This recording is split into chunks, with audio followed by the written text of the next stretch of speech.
you could say in a certain way that the integral facilitator is really sort of training us how to be fully human, and how to also be available to what it is that needs to happen in the space with a group or with individuals. There are a tremendous number of really awesome facilitator trainings that will teach you structures and processes and tools, but they won't teach you necessarily how to listen to yourself in a way that becomes sort of the guiding principle of the facilitation. So we have this concept or this idea called self as instrument.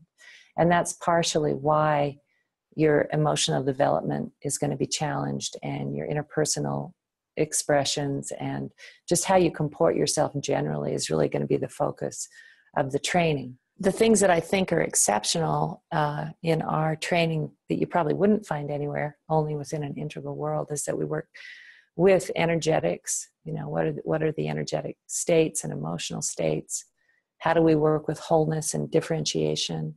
When do we try to bring a group together? When do we let people differentiate? How do we work with that? Because we know that development is always a process of identification, differentiation, reintegration. That happens in groups too. So we work with that all the time.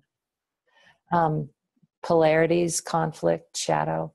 So the sort of messy side of the street is really where our expertise is because the rest of it you can, as I said, you can find. But when it starts to get dicey and difficult and chaotic, and that's where this training, I think, really makes a difference.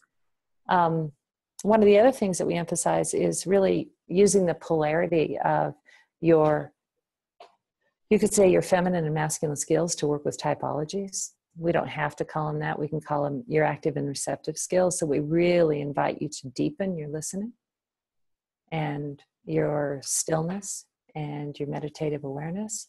And then on the other hand, we encourage you to become more daring and more courageous and more dangerous. So people say it's a safe space, but it's also a dangerous space. And it should be, because you're never going to grow if you're in a safe space.